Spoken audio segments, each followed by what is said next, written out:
Hi, my name is Margaret O'Connor. I'm a therapist in private practice in Limerick, and I'm also a lecturer with PCI College.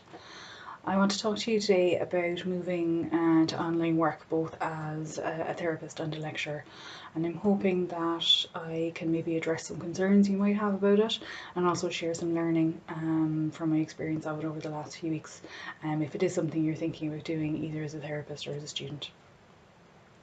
So I started online work as part of my practice about a year ago, but I realise now it's quite a small part, and it's something I really regarded as a last resort if face-to-face counselling wasn't a practical option. And it was quite daunting at the time. There's a lot to think about. So you need to update your client contract, choose an online platform and a payment system. And it can feel quite overwhelming. There's lots of options, but equally there's lots of information and support available. So the IACP have guidelines, and I found other counsellors really helpful. They're very willing to share their information and experience on what worked and what didn't work, and what they were doing. So that really helped to guide me through that process. So I was really glad that I had those basics in place before the pandemic hit, but I was still very nervous about it, and about moving to kind of the full move to online with all my existing clients, and quite nervous about how it was going to work for online teaching. Because I suppose it's very easy to say, oh, you just move it online, but there's a lot more to think about and take into account than that. And I suppose I'm glad to say I think that was really realised in the college. There was a lot of discussion and thought put into the move. Was it appropriate? How would it work? How could we make it work in the best way? And there were questions about if it was appropriate for counselling training, how the different aspects of the training could be transferred to an online platform, and I suppose just to make sure the students were going to get the best experience from it. But I'm really glad to say, like, in a short space of time, a very short space of time, those questions were answered, and I think the move was made, and it's been a really positive experience, even though it has been challenging. It's been overall very positive, both for staff and students. So I'd like to talk about some of those concerns about more in depth now, and just to go through them. So maybe one of the first concerns could be around people's fear of technology. So everyone has different comfort levels and familiarity levels with technology, and it has to be said that using technology for your own personal use, and then it's very different to using it in a work setting, especially with students and therapists. So again, it's normal that there might be some anxiety there. Um, I'm reminded of Brené Brown's concept of first times. Anytime we do something for the first time, it can be very scary and cause a lot of anxiety, but that passes as we get used to it. And I suppose again, the college provided a lot of training, and what I found really useful was just to do some practice with colleagues. Again, a few times before we taught for the first time, myself and colleague, just did our own practice, and it was really good just to go in and press the buttons and see what happened, and got used to it as best you could. Um, and also to say that it's all right to acknowledge, like, you don't have to be the expert. So it's fine. I think it's fine to acknowledge to clients and students that it is new for everyone. Everyone's learning as they go, and it's normal to have some different feelings around it, because then they don't have to take over, and it might help put your client or student at ease as well, knowing that they're not the only one maybe feeling nervous about it. Also, I suppose there's lots of very practical resources to find out information. So YouTube is brilliant. You can look up specific aspects of different products and how-to guides and tutorials. And again, asking for help. You're not the only one doing this. So I would definitely say reach out and seek information and seek support from other people to help address those concerns. Another big concern I suppose we had was around the depth of connection. Is it possible to have any depth of connection, or as much depth of connection as you would have in a face-to-face group? And there were concerns about that. But I think definitely from what we've observed and from student feedback, depth of connection has definitely been achieved, and sometimes even more so than in our standard classes.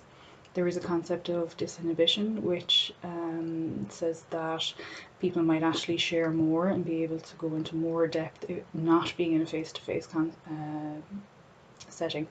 Um, be and in the familiarity of their own environment. So it's another aspect maybe we hadn't thought about, but it's definitely been there. It might take a bit more effort, so it might be about again naming that it is a different setting, and you need students to take kind of a little bit more responsibility for their learning and participation, to name more explicitly what's going on for them if it's not observable to everybody. But again, that can help with the process, and you're naming it for everybody. Another concern was that online might be suitable for some topics, so more theory-based learning rather than like personal development or group process. And I think in retrospect this reflected maybe some anxiety again on the behalf of lecturers, that we thought the online forum was limited. And it was really useful to hear contributions from therapists who worked in other settings, who had done very successful personal development and group process work. And it was really interesting to observe, once we knew it was possible, I suppose people felt much more confident and motivated. And maybe then we could go and be a bit more creative. Like, it does require maybe different ways of working, but knowing it's possible and knowing it works, I think makes that more achievable. So as again, anxiety can shut down our belief in ourselves and our abilities. So hearing that and then being able to act on it was really positive. And I suppose I'm struck again by the fact that I had kind of relegated online work in my own practice at the beginning, and now it's something I really want to keep as quite an integral part of my work in the future, because I've seen how effective it can be. So that belief is very important. There was a concern as well about, would we be able to include everybody? So would all the students be able to be included? And of course there are some very practical requirements to take part in online therapy or learning. Obviously you have to have a computer or a phone and a decent internet connection. That is vital, and not everybody has that. Again, I think there was some anxiety around this because normally as therapists or as lecturers, you have a certain amount of familiarity and control within your counselling room or within your classroom, and online that's not there. So it involves quite a lot of trust in your therapist and student to be able to put those things in place for themselves. So again, that's different to how it normally is. And I suppose as much as trusting, we need to support as well. So there might be extra things you need to put in place. And I suppose again, the college has been quite good on that. So all the classes are recorded and they can be watched back later on if a student misses a class or maybe misses a part due to poor connection. A policy has been put in place so that no student will lose out in terms of progressing their learning. So around assignment deadlines and clinical requirements for progression between years, that's all been put in place, again in quite a short space of time to accommodate everyone. And I think it was really good to see that it was good to give the clients and students the choice about whether they wanted to engage or not, rather than us making the choice for them. I don't think that would have been as positive for everybody. So just in terms of some learnings, I suppose that I've definitely taken away in the last few weeks is that everybody is learning, everybody's adapting, and this is new for everyone. But I have observed very positive outcomes, and I suppose on a personal level, it has allowed me to keep working and keep earning an income. It's allowed me to stay engaged with my clients at a time that they really need it, to stay engaged with students, to finish off the work that we had started in the earlier part of the year, to keep some normality and structure to my time, to see people, even if it is online. And it has helped me, I suppose, become more creative in my approach to working. So there's a wide range of positives there for me. I think definitely that confidence and trust are vital. So you need to trust in your own abilities, both practical and I suppose in the ability to deal with the unknown, to trust your students and clients to do what they need to do and to engage in the learning. And I suppose still trusting the process is really important, that depth can be achieved, that it's not just a holding point or a last resort, that it is actually a worthwhile way of working. And I think communicating that to everyone, I think it really made a big difference when we, as the staff, kind of felt more motivated and saw it working. We could communicate that to students, and then that helped them engage. So how we approach it is really important. Being aware that we can't control everything. We feel much better when we're in control. So we can't control.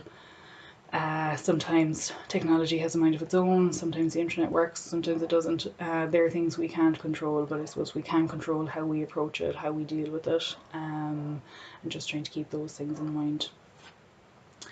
For just for prospective students, I suppose, yeah, there's some questions there, is online the right option for you? Do you have the practical requirements and the space and time, I suppose, to engage properly?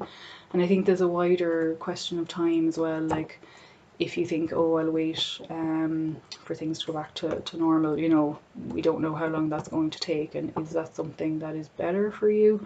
Or would you prefer to kind of take control of your learning and give online a try in the meantime? And that's a question for everybody to ask themselves.